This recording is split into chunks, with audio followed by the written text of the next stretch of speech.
जय बालाजी दोस्तों, आपका राजनीति टॉक के चैनल में फिर से स्वागत है।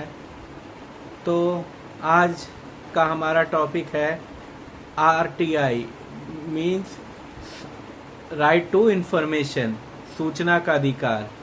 अब इस सूचना का अधिकार क्या है, आज इसके बारे में हम डिटेल में बात करेंगे। सूचना का अधिकार अधिनियम जो 2005 में केंद्र सरकार द्वारा पारित किया गया था, जो हमारे संविधान के अनुच्छेद 19(1) में जिसका पूरी तरह से डिस्क्रिप्शन और बारे में बताया गया है। सूचना का अधिकार क्या है, क्यों है और ये किस लिए प्रयोग में किया जाता है। सूचना का अधिकार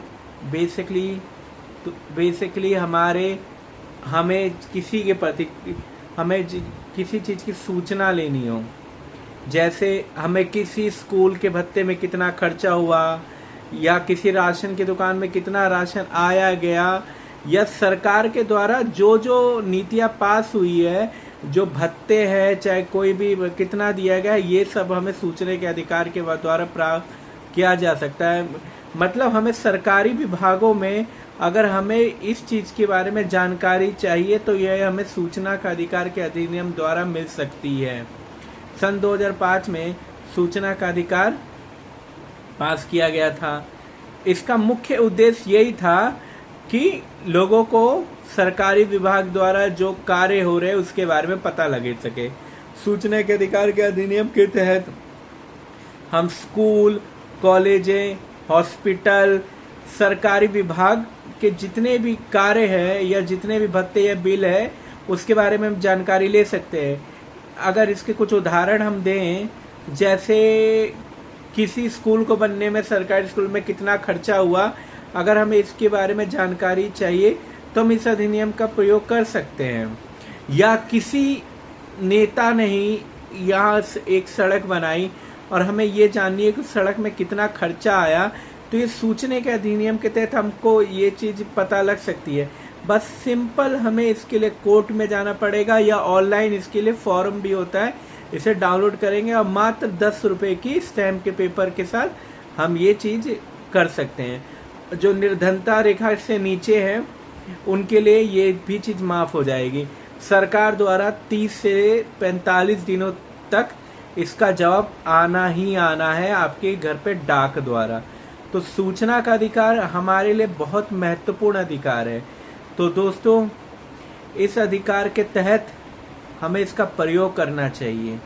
हमें इसके बारे में जागृत होना चाहिए कि क्या है सूचना का अधिकार।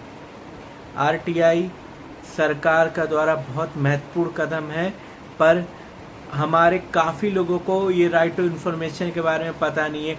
राइट टू इन्फॉर्मेशन हमारे जितने भी तबके और सरकारी या निजी संस्था द्वारा जो भी कार्य हो रहे हैं हम उसके बारे में जानकारी ले सकते हैं।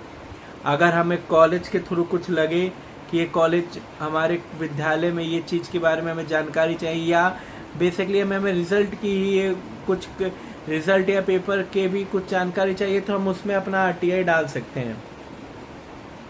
सिर्फ सुरक्षा की नीति के तहत या सुरक्षा दृष्टि की जानकारी हम इसमें नहीं ले सकते, बाकी सारी जानकारी हमें ले सकते हैं। सुरक्षा की दृष्टि से हमें सरकार के द्वारा जो भी मिसाइल, हथियार, उनकी जानकारी राइट टू इन्फॉर्मेशन के थ्रू नहीं ले सकते हैं। ये साफ साफ इसमें मना किया गया इसकी जानकारी, क्योंकि ये देश सुरक्षा के लिए एक घातक सिद्ध हो सकता है। इसके अलावा भत्ते, वित्तीय सहायता के हमें जितनी भी है वो चीज़ हम इसकी जानकारी ले सकते हैं। तो दोस्तों, हमें इस चीज़ का प्रयोग करना ही चाहिए। अब आपको ये है कि आप कितनी राइट टू इन्फॉर्मेशन के लिए इसका प्रयोग करेंगे, क्योंकि जनता के प्रति सवाल बहुत होते हैं और ये उन सारे सवालों का जवाब है। हमारा संविधान इस सब की आज़ादी देता है, क्योंकि यही हमारी इक्वलिटी, हमारी समानता का अधिकार है। अनुच्छेद 14 में इसकी पूरी है कि समानता का अधिकार है, तो सब समान है, तो ये चीज़ हमें करनी ही चाहिए। तो आप इसकी जानकारी लें। आने वाले चुनाव जो आ रहे हैं, ये चुनाव जो जीते हैं, उन्होंने क्या क्या चीज़ें बिल पास की या क्या बनी इसमें, इसकी आप पूरी जानकारी ले सकते हैं। तो दोस्तों, इस अधिकार के तहत अपनी ज्ञान रखिए और इसका प्रयोग कीजिए। क्योंकि आप इसको प्रयोग करेंगे और आप अपने राजनीति के प्रति जागृत होंगे तो ही देश आगे बढ़ पाएगा। क्योंकि हमारे समाज में ये दिक्कत ये है कि हम बिजी ही इतने हैं कि हम सवाल उठाते ही नहीं हैं।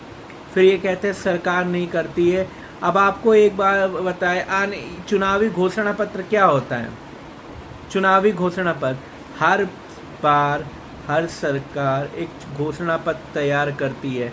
हमारे पास मैनिफेस्टो पढ़ने का टाइम नहीं है। कहीं भी चुनाव हो तो हमें मैनिफेस्टो पढ़ना चाहिए, उसके अनुसार कार्य हो रहे हैं नहीं, इसकी जानकारी लेना चाहिए। तो हमारे आरटीआई बहुत ही महत्वपूर्ण कदम है, तो इस पे ध्यान दीजिए और इसका प्रयोग कीजिए। और आपसे अनुरोध है कि मेरे इस चैनल को सब्सक्राइब कीजिए ताकि मैं आपको ये धीरे धीरे छोटी छोटी और जानकारियाँ देते रहूँ। अगर ज़्यादा से ज़्यादा मेरे इस चैनल को सब्सक्राइब करेंगे तो आपकी और मेरे में राजनीति के थ्रू बातें होती रहेगी, कभी कभी छोटी होती रहेगी, कभी ज़्यादा होती रहेगी। मेरे अंदर बस इतना ही है कि मैं अपनी जितनी बात है, अपनी इन्फॉर्मेशन है, जानकारी आपको प्रदान करूं और आपसे बस सपोर्ट की उम्मीद मांगता हूं। तो प्लीज़ मुझे सपोर्ट कीजिए, मेरे चैनल को सब्सक्राइब कीजिए। जय बालाजी।